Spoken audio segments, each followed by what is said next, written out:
Bienvenidas, bienvenidos a esta nueva sesión de nuestra aula abierta, seccional Oriente, problemas animales en un mundo en peligro. Reiteramos como siempre nuestro saludo a nuestros estudiantes, a nuestras estudiantes de la seccional Oriente, que son nuestro principal público en estas charlas. También agradecerle a Laura Chandía, nuestra comunicadora, y al personal de UDA Arroba, que tan amablemente nos ayudan a poder estar con ustedes en estas charlas. De una vez, me gustaría invitarlos a que la semana entrante nos acompañen al profesor Sergio Muñoz del Instituto de Filosofía y a mí, para que terminemos este ciclo de charlas que ya ha sido muy largo, pero yo espero que para ustedes haya sido muy interesante y podamos entonces terminar así con broche de oro nuestra aula abierta. Antes de empezar, manifestar de nuevo que seguimos aterradas, indignadas, con un profundo dolor por el baño de sangre que está ocurriendo en Colombia. Muertes, abusos sexuales, torturas, desapariciones, operación abierta sin ningún tapujo de grupos paramilitares. Este gobierno y toda la parte de la sociedad colombiana que apoya y celebra la masacre serán juzgados algún día, cuando Colombia sea el país justo y pacífico que hasta ahora no ha podido ser. Desde aquí también nos pronunciamos en contra del intento de deslegitimar la protesta por parte de la industria de la explotación animal. Los miles de animales que han sido masacrados en estos días, supuestamente por falta de alimentos, de todos modos iban a morir después de una vida de pena y dolor. Ellos, quienes los producen y explotan, tienen que asumir su responsabilidad en la masacre animal. El paro patentiza el horror de las condiciones de explotación. Insistamos entonces en la necesidad de que el futuro en Colombia sea posible para todas las especies. Y para hablar de animales y de la lucha de la liberación animal, hoy vamos a hablar de un tema francamente emocionante, que es siempre el tema de las comunicaciones, cómo nos comunicamos todos estos problemas. Para ello no podemos tener una mejor invitada de nuevo desde Argentina. Nos alegra mucho que nos visiten tanto desde este país, así sea por este medio. Tenemos a Alexandra Navarro, doctora en comunicación, profesora adjunta en la Facultad de Periodismo y Comunicación Social de la Universidad Nacional de La Plata, en Argentina. Alejandra trabaja temas como la alimentación y cultura, carnismo, dietas basadas en plantas, y es, como nuestra invitada de la semana pasada, Anaí, fundadora de ILECA Latinoamérica. Les compartiremos de nuevo el link para que acompañen la revista y la página de ILECA. Alexandra, muchísimas gracias por aceptar esta invitación, por acompañarnos, y somos tu público. Bueno, muchas gracias a ustedes por invitarme. Yo voy a compartir, justamente cuando estabas hablando de los medios de comunicación, voy a hablar de los medios masivos hegemónicos de desinformación, más que de comunicación, y cómo deslegitiman la lucha por la liberación animal y cómo legitiman el carnismo cada vez que pueden y por diversas estrategias. Lo que traje para compartir hoy es un paper que escribimos con Anaí Méndez. Yo simplemente voy a compartir una parte, ya que lo que estoy haciendo en estos días, que estuve dando distintas charlas, fue ir compartiendo lo que fue mi tesis doctoral. En este espacio voy a compartir solamente una parte que tiene que ver con las instituciones que legitiman la ficción de que el consumo de carne es necesario, y espero que sirva para seguir discutiendo. Las ideas no están concluidas, no están cerradas, y siempre son bienvenidas todas las sugerencias y nuevas ideas como para seguir pensando sobre esta situación. Nos interesaba con Anaí específicamente pensar en cómo influyen los medios masivos hegemónicos de desinformación y las plataformas de red social en los procesos de legitimación del sistema alimentario actual. Este sistema alimentario tiene un consumo hegemónico de carne y otros productos de origen animal, que como sabemos son parte de un sistema que se sostiene por la producción ganadera y de granos, un sistema que es sumamente cruel con los animales, un sistema que colabora en el acceso desigual a los alimentos y que profundiza el cambio climático que nos está quejando a todos. Todo esto es producto de no entender el impacto que tiene el consumo de carne en la vida de los seres humanos y en la vida de millones de animales. Esto es el carnismo, que es una categoría acuñada por Joy, no es una categoría que hice yo.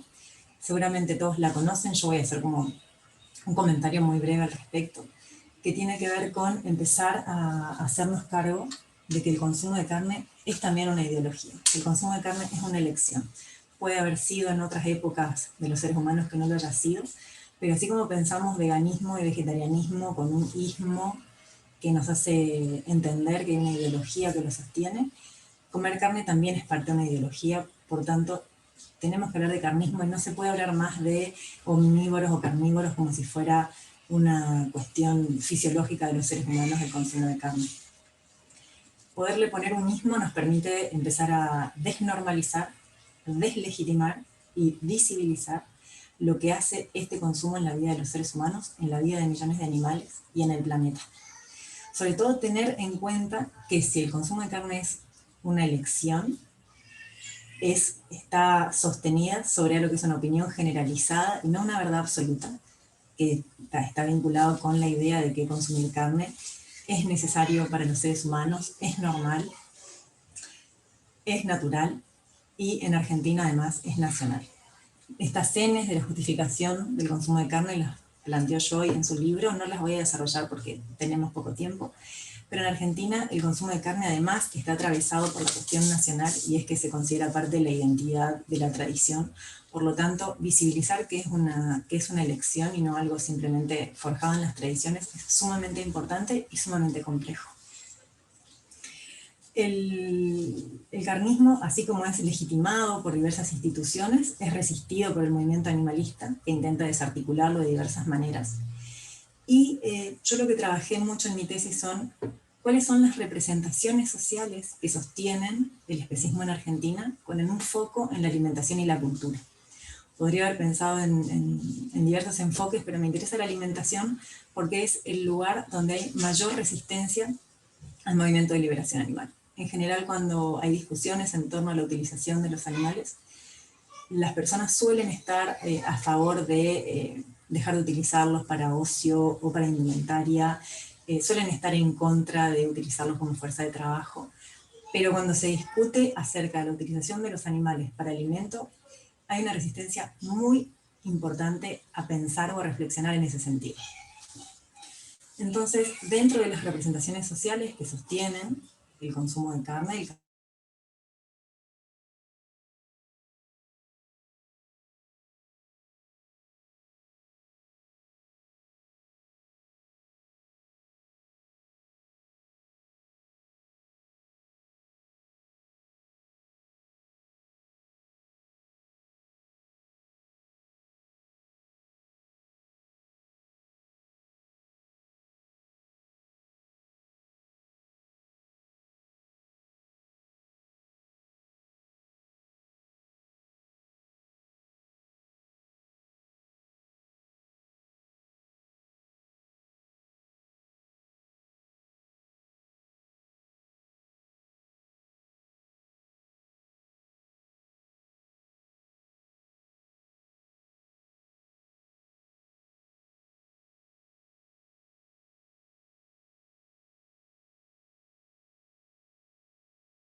Bien, un poco de paciencia les pedimos. Nuestra expositora tiene un pequeño problema con su internet. Ya lo va a solucionar y vamos a poder reanudar.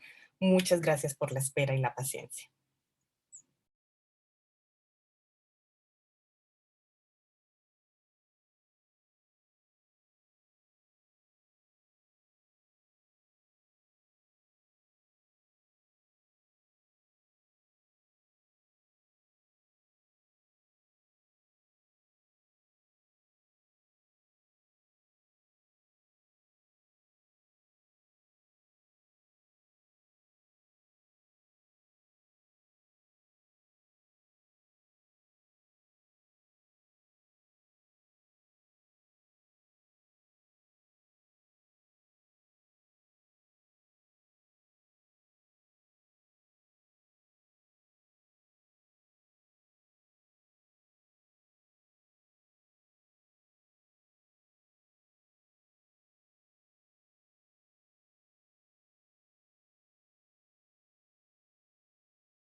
Hola, ¿me escuchás? Sí, ya vamos a restablecer. Sí, se me Sí, apagó la computadora, no sé cómo sucedió, pero me pasó. perfecto. Ya te vamos a restablecer el Dale, y lo video. mismo tengo otra vez el problema del video. Ay, te pido mil disculpas, no puedo creer. No hay problema. Perfecto. A nuestro público, gracias por la paciencia. Alexandra está de nuevo con nosotros, con nosotras. ¿Qué tal nos va ahora aprendiendo la cámara, Alexandra? A ver, Ya lo puedes hacer. muchas gracias. A ti muchas gracias. Retomemos Dios, entonces. No no, hay no, problema. puedo En la creer todas las distancia cosas, todo pasa, no hay problema. Gracias a ti. por favor. Avísame, ¿puedo retomar? Sí, por favor, seguimos aquí conectados. Bueno, les pido mil disculpas. Hoy mi computadora se negó a arrancar. Cuando arrancó llena de signos. Me conecté con otra, se apagó. Así que bueno, acá en La Plata hay una tormenta muy fuerte y hay un aviso de tornado, no sé, bueno. Quizás es eso que está afectando la comunicación, les pido mil disculpas.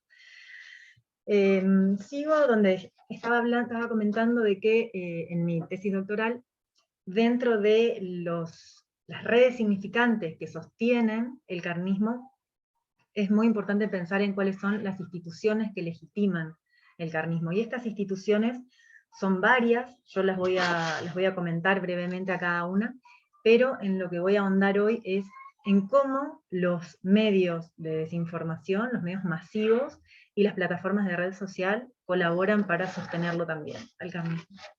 Entonces, bueno, tenemos diversos sistemas. Tenemos el sistema legal que piensa y construye a los animales como objetos, como cosas. De hecho, desde el derecho se puede hablar de personas físicas y jurídicas, pero cuando se intenta hablar de personas no humanas, hay una resistencia importante. Cuando se puede hablar de personas jurídicas, que estamos hablando de organizaciones. Está el sistema de salud, que tiene pocos profesionales actualizados, que todo el tiempo plantean de que la carne es lo mismo que hablar de buena salud, que también discuten todo el tiempo acerca de la importancia de pensar de cómo la carne influyó en el cerebro de las personas y en su crecimiento, cuando en realidad hay muchos papers que discuten esa cuestión y piensan que en realidad tiene que ver con la cocción de las primeras harinas o los primeros carbohidratos. Hay un desconocimiento muy importante sobre el veganismo y una patologización de esta cuestión, y hablan entonces que los veganos están enfermos, que son anoréxicos, ortoréxicos, que utilizan la cuestión de la alimentación para enmascarar algún otro problema. Después está el sistema educativo en todos los niveles, educa a las personas para considerar a los animales como objetos, para trabajar de manera muy fuerte en percibirlos como comestibles, en categorizarlos y ponerlos en el lugar de que hay animales que son de granja o que hay otros animales que son de compañía. Entonces desde la más tierna infancia aprendemos a internalizar esto y deja de ser un problema, de visualizarlo como un problema o algo que hay que criticar, la cuestión de pensar los animales como simplemente como un alimento y no como seres que sienten. Está también el sistema científico, que considera que el tema no es relevante, que considera que en realidad es una postura muy dogmática, o que hay cuestiones poco documentadas en relación a la vinculación que hay, por ejemplo, entre el consumo cárnico y el ambiente, y que desestima la importancia de revisar las prácticas carnistas. Tenemos además, bueno, el lobby de la carne, que a partir de la cuestión del bienestar animal y del buen trato, pretende de alguna manera también acallar las conciencias, porque hay muchas personas que a partir de pensar de que los animales son bien tratados, entonces los consumen también sin problemas, como si porque vivió bien, entonces tenemos derecho a utilizarlos para comer. Y entonces, ahora sí, están los medios de comunicación y las plataformas de red social, que trabajan también de manera muy, muy importante en la legitimación del carnismo, y las plataformas para lo que son los movimientos animalistas, para deslegitimarlo, pero también tienen sus problemas. Entonces, bueno, las plataformas de red social son un espacio crítico, alternativo, donde circula información que por lo general no levantan los medios, pero por algunos problemas que voy a desarrollar después, debilita a veces por dentro el movimiento animalista. Dentro de lo que son los medios masivos, trabajan con algunas estrategias. Por ejemplo, la primera es que imponen agenda, es decir, determinan cuáles son los temas sobre los que hay que hablar, y lo que es importante y lo que no es importante discutir. Y además imponen marcos de lectura, es decir, los datos desde dónde vamos a discutir los temas. Por ejemplo, el piso suele ser que la vida de los animales destinados para alimentación no es una variable a discutir. Entonces, siempre las discusiones arrancan desde otro lugar, como si eso no mereciera ser discutido. Entonces, a los animales son puestos en el lugar de algo que se compra, que se vende, que se come, que se usa, pero no en el lugar de que hay que visualizar los modos de vida y muerte que atraviesan en la cría intensiva, por ejemplo. Esta estrategia de imponer marcos de lectura tiene a su vez otras estrategias dentro, digamos, que son por ejemplo el bloqueo de la información, que impide que ciertos datos lleguen a los consumidores. En general los medios no levantan que el problema ambiental está muy vinculado con el consumo de carne. No tampoco suelen desarrollar cómo impacta la salud, y que la cuestión de la cría de animales intensiva para utilizarse como alimento tiene un rol muy importante en el acceso no equitativo a los alimentos por parte de la población mundial. Además, utilizan la estigmatización del veganismo, ridiculizando el tema o despreciando la cuestión de la sintiencia, riéndose de la idea de que los animales pueden sentir. Entonces, de esa manera, en la discusión, otra vez vuelven a ese piso desde el cual no se discutiría. Utilizan la sinécdoque, o sea, hablar de la parte por el todo. Entonces invitan un médico que defiende el consumo de carne, y ese médico se convierte en la voz de la medicina.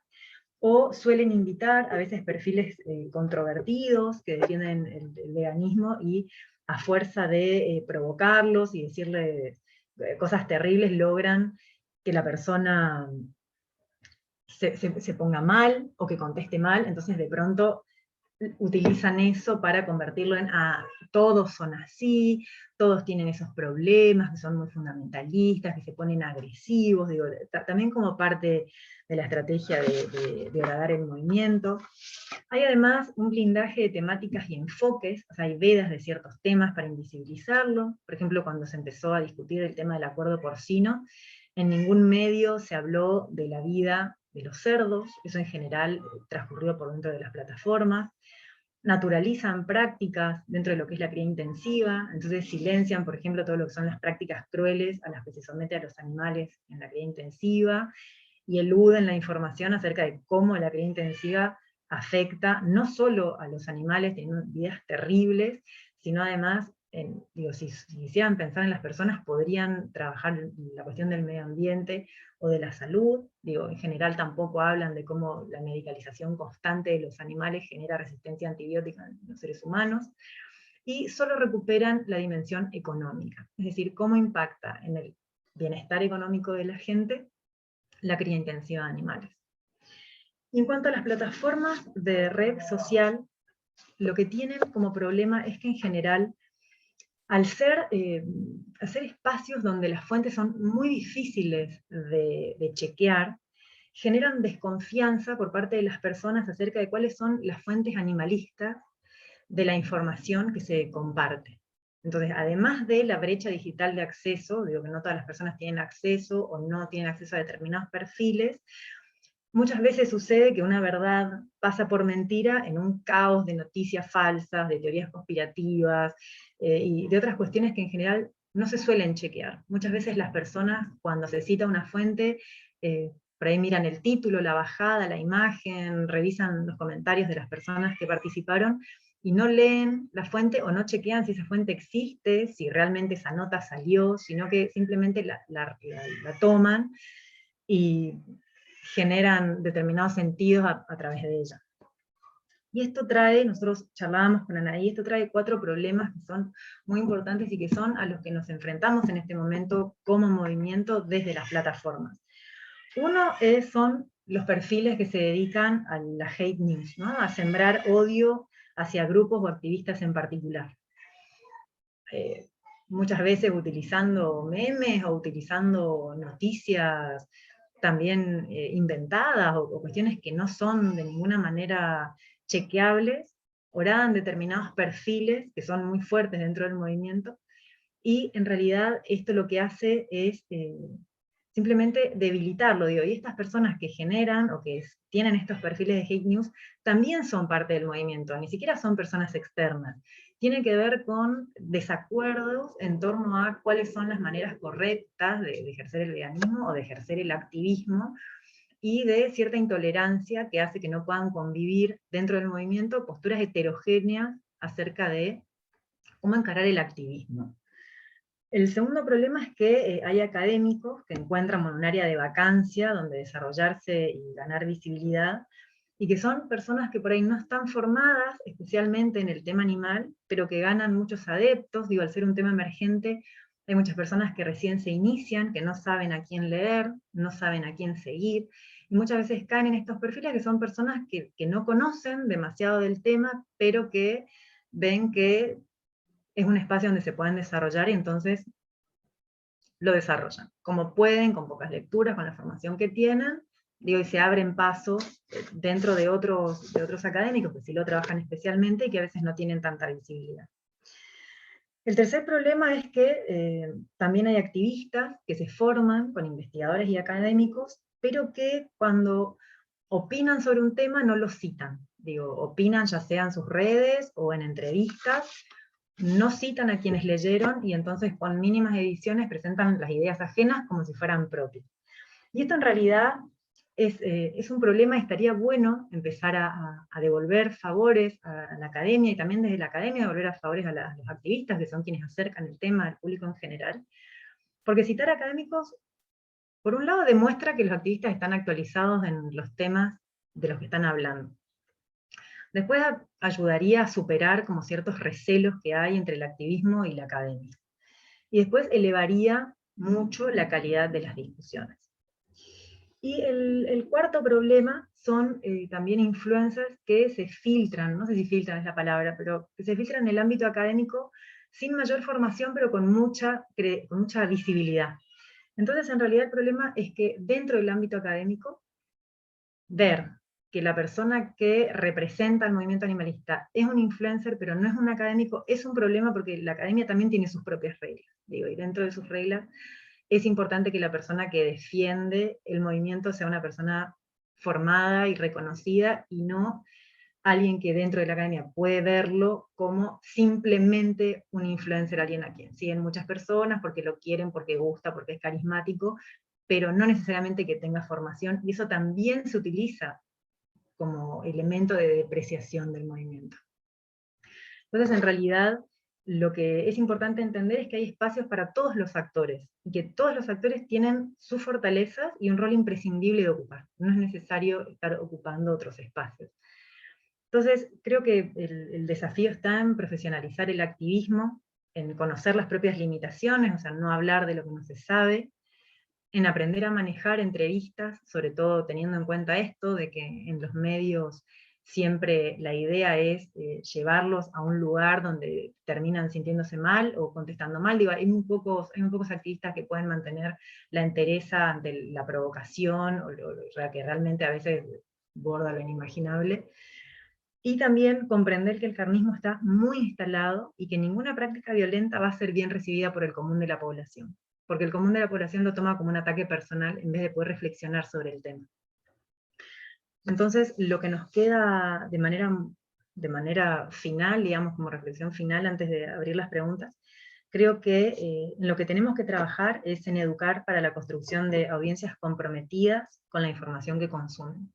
Poder chequear las fuentes, poder citar a quienes leemos, poder ver de dónde sale la información, comprender que mucha información muy importante no circula en los medios masivos, sino que va a circular en las plataformas de red social, y también aprender a quiénes seguir, a quiénes leer, a quiénes citar, a quiénes invitar, justamente para poder fortalecer el movimiento. El movimiento es muy heterogéneo, es hermoso que así sea, digo, en realidad me daría miedo que seamos homogéneos, que todos activaran de la misma manera, pero justamente en esa heterogeneidad también es importante conocer nuestras propias fortalezas y debilidades.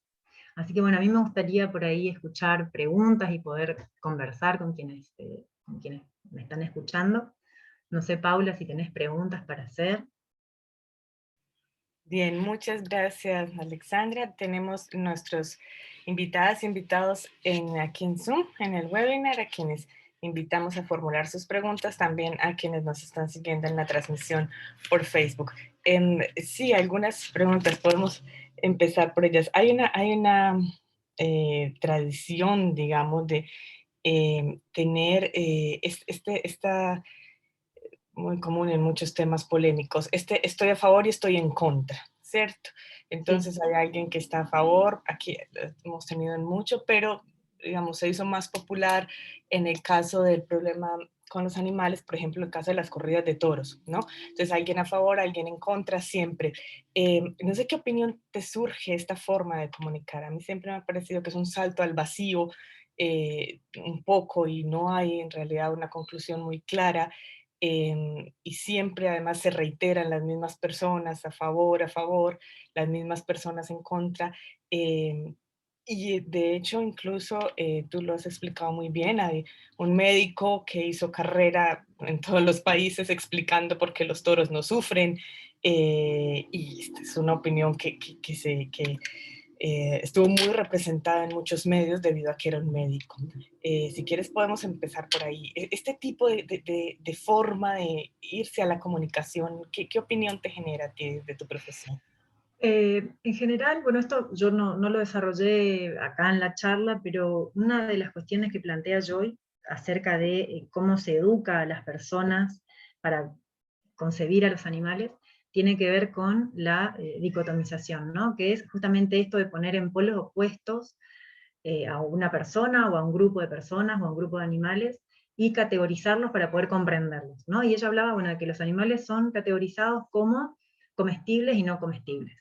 Y también, digo, creo que las personas de alguna manera también categorizan a los animales como sintientes y no sintientes, como si solamente los sintientes fueran los más cercanos, digo, las personas se conmueven mucho con los perros, con los gatos, con los caballos, digo, pero con un cerdo, con una vaca, con un pollo, no. Digo, por más que sea grande, por más que sea un mamífero, digo, las vacas, por más que amamanten su hermano, o sea, no le genera nada. Digo, también las categorizan de determinada manera, son tontas, no sienten, no entienden, son muy brutas, digo, hay también toda una construcción de determinados animales que hace que las personas no sientan ninguna empatía por ellos.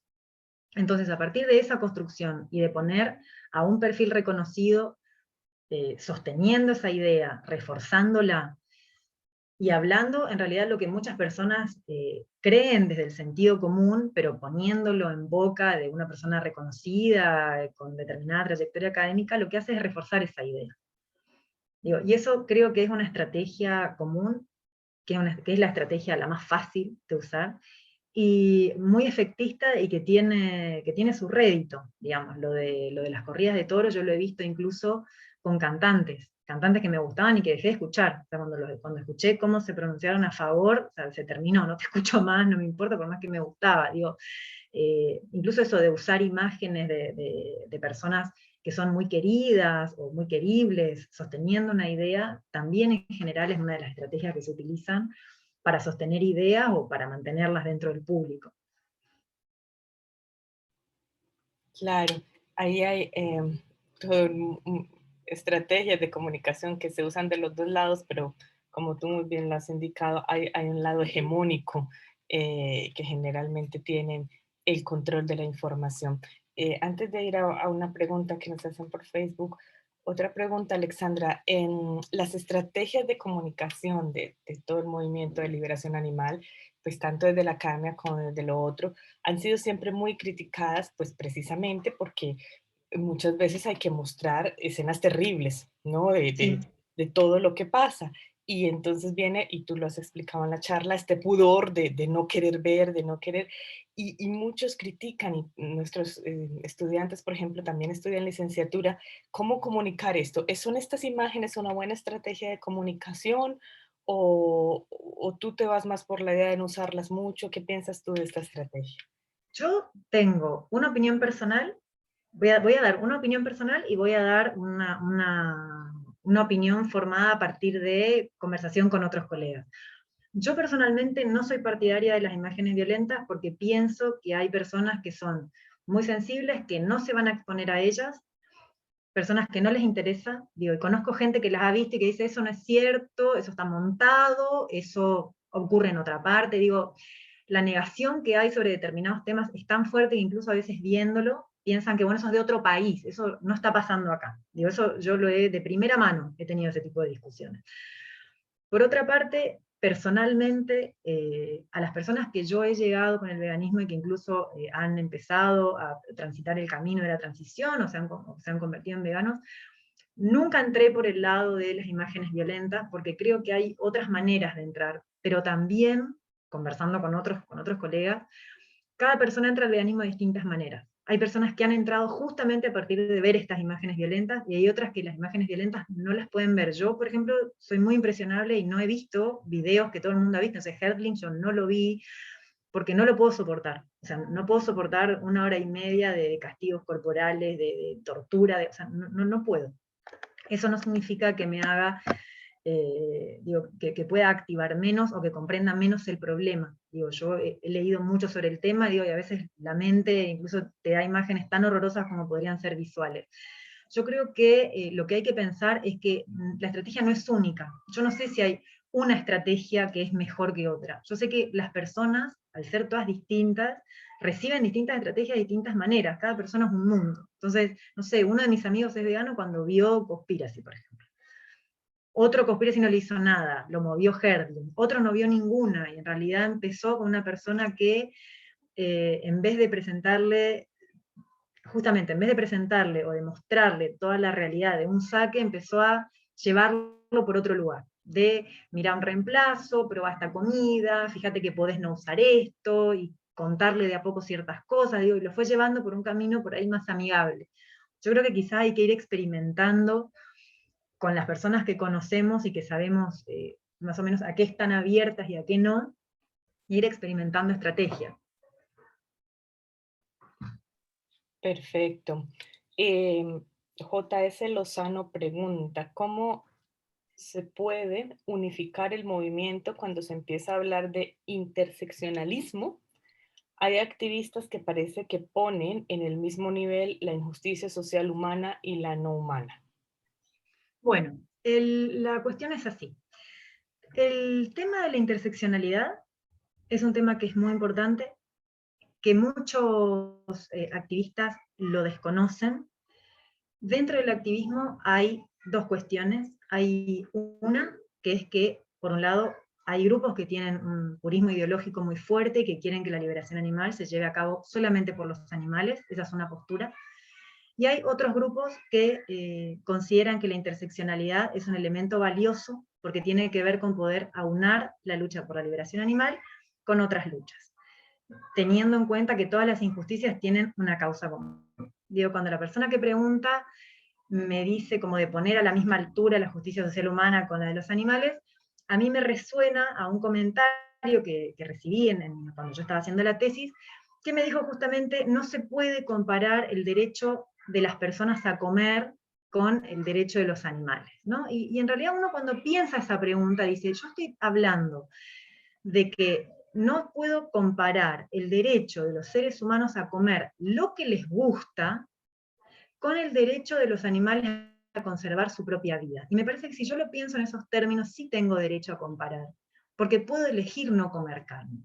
Entonces, en realidad, estoy haciendo una comparación de un derecho que es bastante banal, como comer lo que me gusta, cuando digo, en realidad en los momentos que atravesamos en la actualidad, podés comer otras cosas, no es que es lo único a lo que está sujeto a comer, con el derecho de un animal a conservar su vida.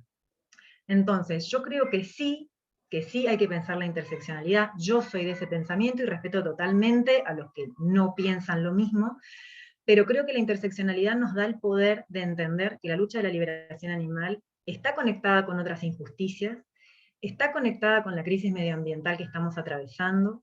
Para las personas que los animales no les interesa, está conectado con la crisis de salud que estamos viviendo, digo, cada vez más personas con cáncer, más personas con hipertensión, más personas con diabetes, digo, todo eso tiene que ver con el consumo de animales, y tiene que ver, por ejemplo, con el problema que estamos viviendo ahora de la pandemia.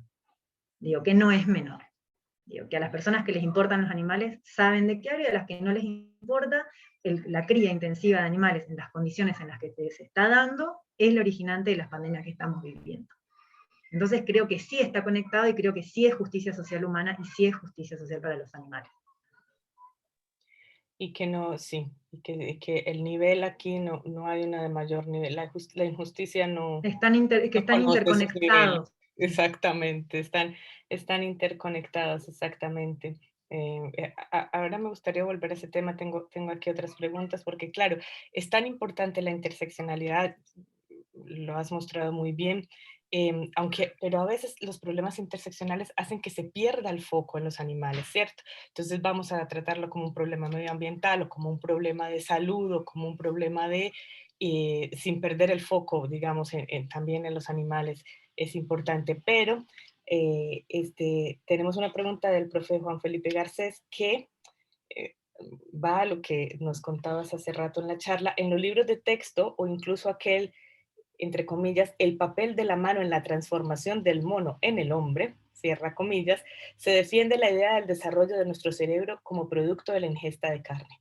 ¿Cómo poner en discusión esas ideas? Y complemento esta muy interesante pregunta, pues claro, podemos discutir lo que fue el pasado, añadiéndole, y tiene que seguir siendo así en el futuro. ¿Cómo discutir estas ideas científicas, digámoslo Claro, así? no, a ver, yo por un lado te ofrezco compartirte algunos papers que he leído sobre el tema, que lo desarrollan mucho mejor que lo que yo pueda desarrollarte en nada, en 30 segundos de explicación, pero entiendo que fue la cocción de determinados cereales el que hizo la diferencia, porque si no también, qué sé yo, leones podrían haber sido, no sé, podrían haber llegado al desarrollo del cerebro de los seres humanos y no pasó, o sea que quizás la carne no sea la clave, sino el manejo de las herramientas, digo, fue otra cosa la que hizo crecer el cerebro. Y en ese sentido, otra de las cuestiones que sí también he leído tiene que ver con que el uso de las herramientas y la necesidad de crear cosas nuevas fue la que hizo que el cerebro se fuera desarrollando también.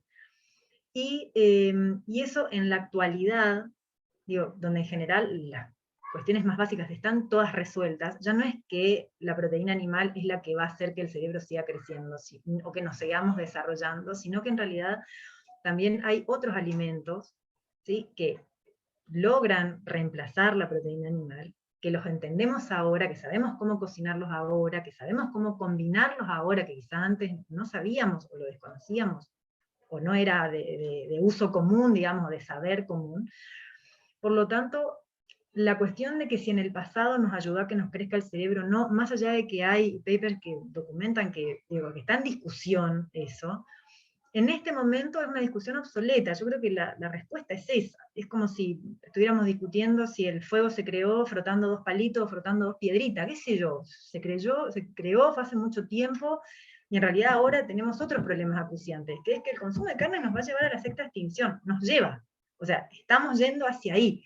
Si la pandemia no nos sirve, si no nos sirve el calentamiento global que está haciendo desastres, destrozos en las comunidades humanas, en las comunidades animales, si la salud de las personas que está cada vez más deteriorada no nos prende una luz roja, no, francamente no lo merecemos, qué sé yo, ya es un lugar del que no se puede volver.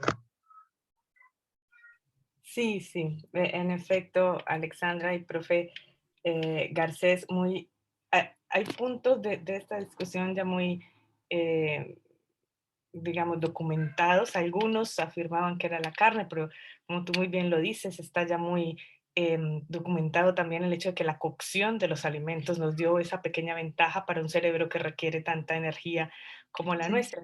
Y yo creo, como profe Garcés y Alexandra, que también se confunde, que lo has dicho muy bien, el hecho de cómo empezó a evolucionar nuestro cerebro a lo que somos ahora, ¿no?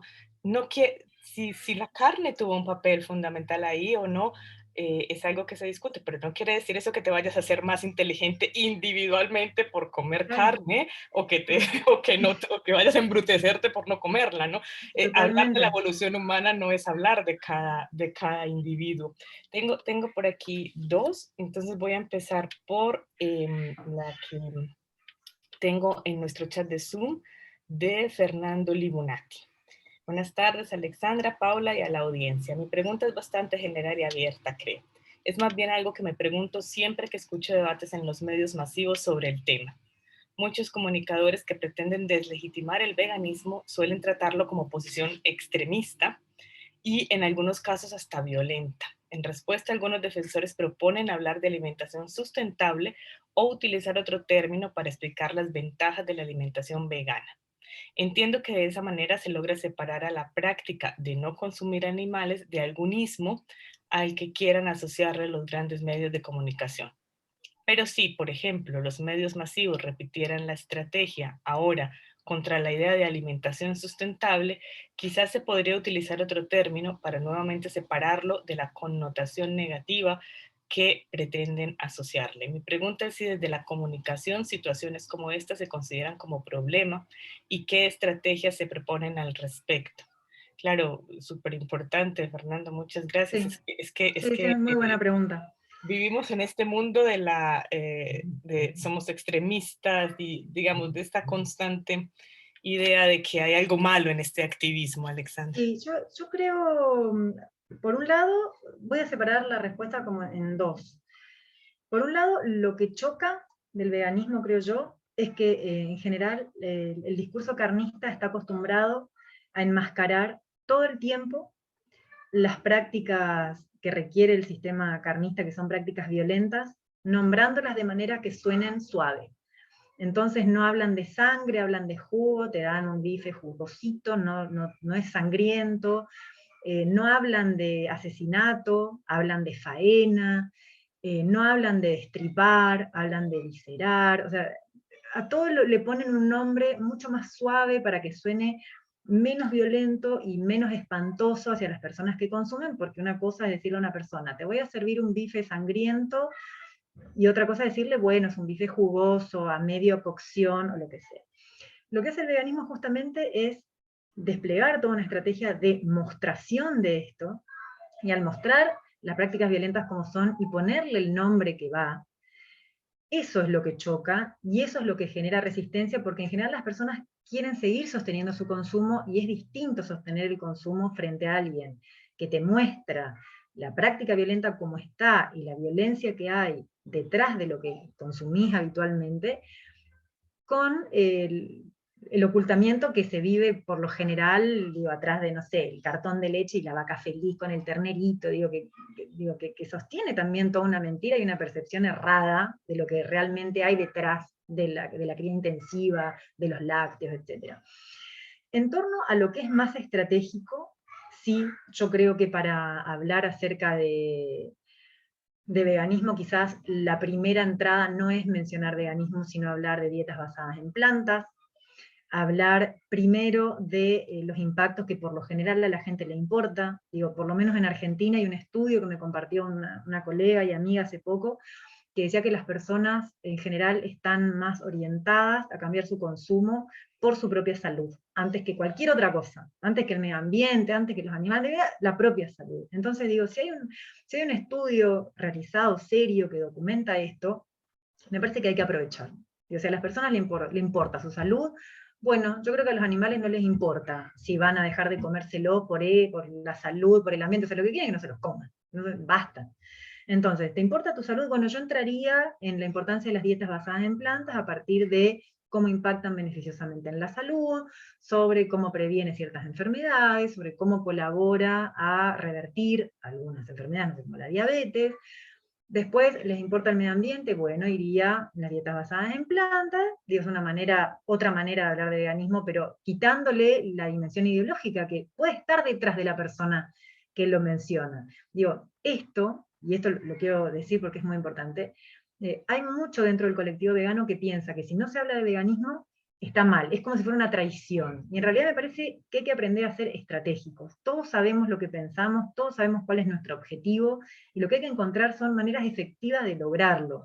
Si yo intento lograrlo de una manera que no tiene éxito, que la gente lo rechaza, que la gente tiene como una resistencia hacia el colectivo vegano por un montón de cosas que, bueno, que no las desarrollé en mi tesis, hace poco las di en una charla, no tengo tiempo para decirlas ahora, pero digo que son distintas cosas que lo llevan a no querer formar parte del movimiento, Digo, entonces no lo voy a obligar a ser vegano. No le gusta la palabra veganismo, no te la voy a decir. Pero igual voy a llegar a vos, igual te voy a hacer llegar mi mensaje, igual vamos a charlar acerca de la importancia de dejar de comer animales y productos de origen animal, y te voy a contar el impacto que tiene en tu salud, el impacto que hay en el medio ambiente, y si te importan las personas, cómo el consumo de carne diario o semanal o lo que sea impacta en que otras personas no tengan acceso al alimento.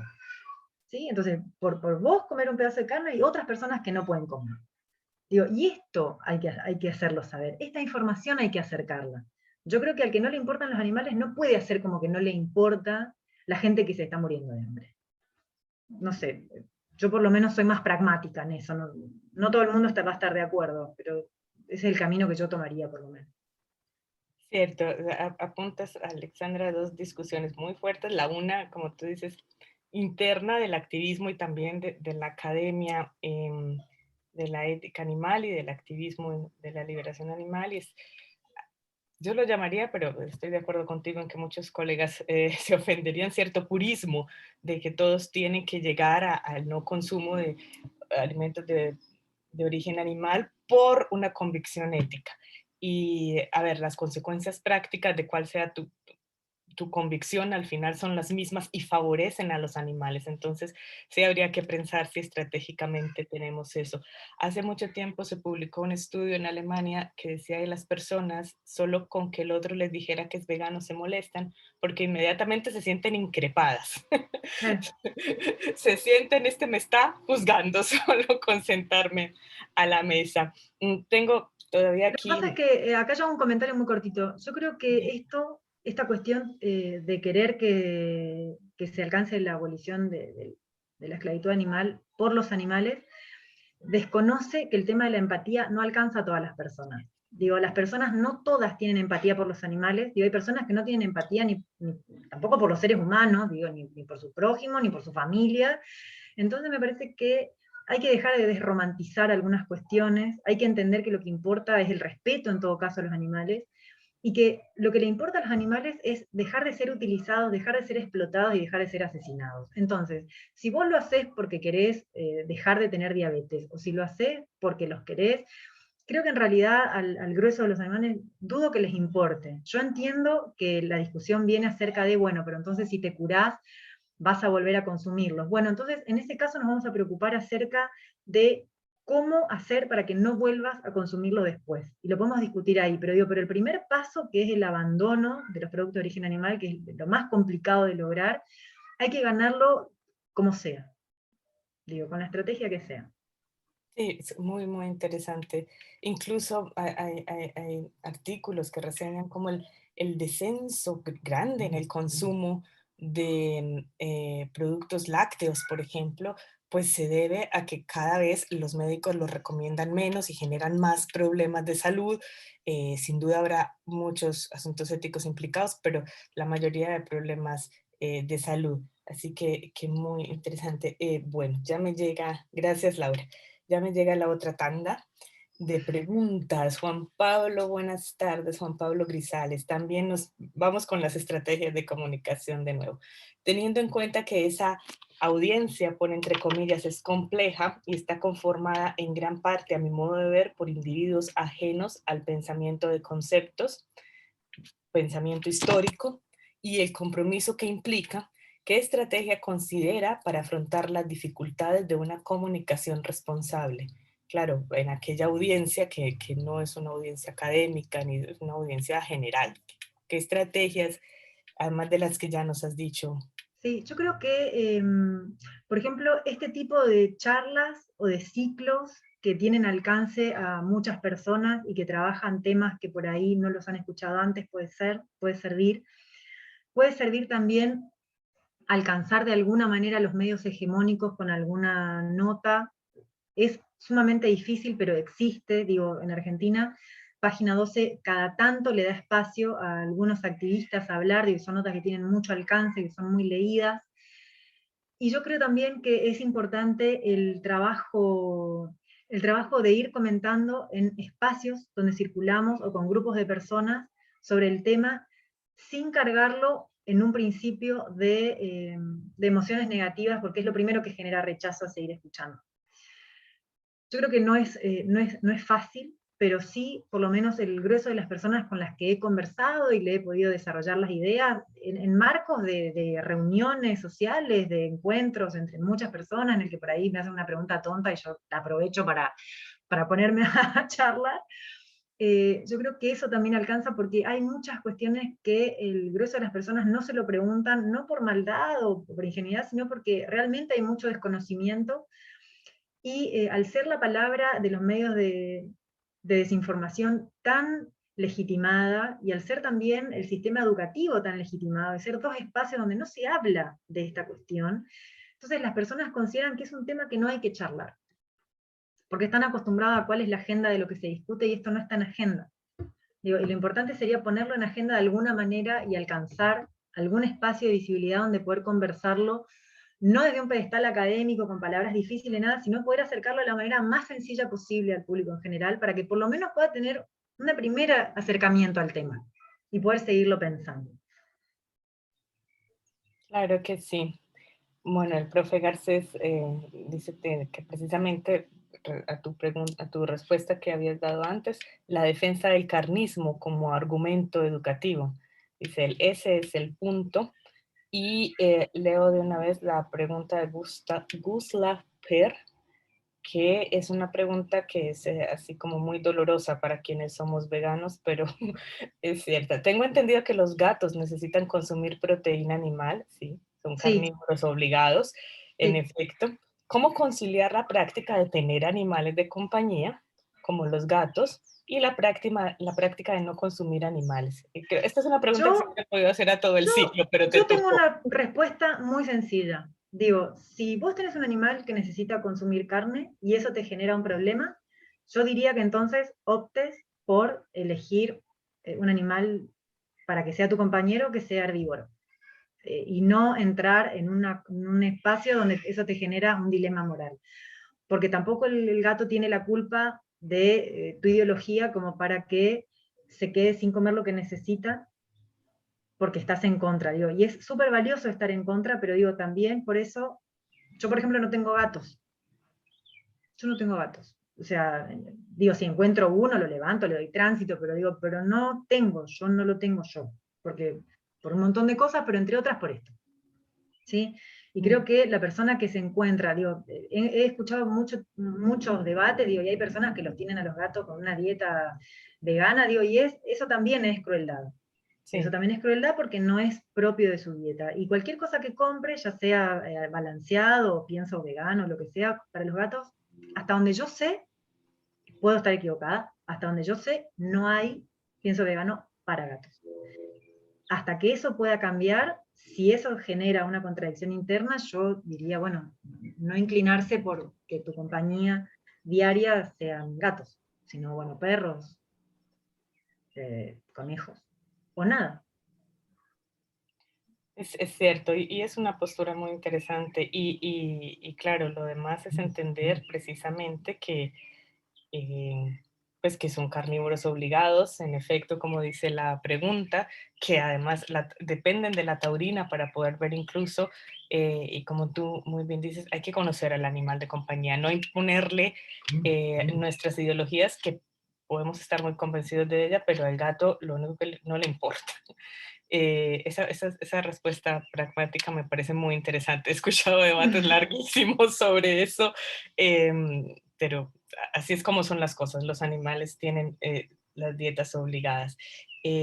También entonces te mando un saludo cordial de Guillermo Vega Valderas desde, nunca puedo pronunciar bien este nombre, Santiago Miahuatlán, Puebla. Hola Guillermo, Muchas buenas gracias. tardes de nuevo. Bien, pues muchas gracias Alexandra, supremamente importante todos estos temas. Eh, no sé si tengo algo más, pero bueno, no lo alcanzo ya a mirar. Muchas gracias por estar aquí, por acompañarnos, por estar con nosotros discutiendo sobre estos problemas tan importantes como la comunicación, el problema de los medios hegemónicos, y con todas estas estrategias que nos dan, además para nuestros estudiantes licenciados, vamos a ir llegando poquito a poco y vamos a ir abriendo conciencia. Entonces, muchas gracias. Muchísimas gracias por la invitación y les pido mil disculpas por el corte que tuve en el medio. La verdad es que hoy la tecnología no me quiso acompañar. pero tuvimos un buen final, que es lo importante. Sí. Continuamos bien y tuvimos un buen final. A quienes nos acompañaron aquí en el Zoom, muchas gracias. A quienes nos acompañaron por Facebook Live también. No me sale muy bien la pronunciación hoy. Nos vemos la semana entrante con nuestra última charla, invitándolos a volver a ver nuestras charlas del ciclo en nuestra página de Facebook o en la página de YouTube del Instituto de Filosofía. Muy buenas tardes y hasta luego. Hasta pronto, Alexandra. Gracias. Adiós.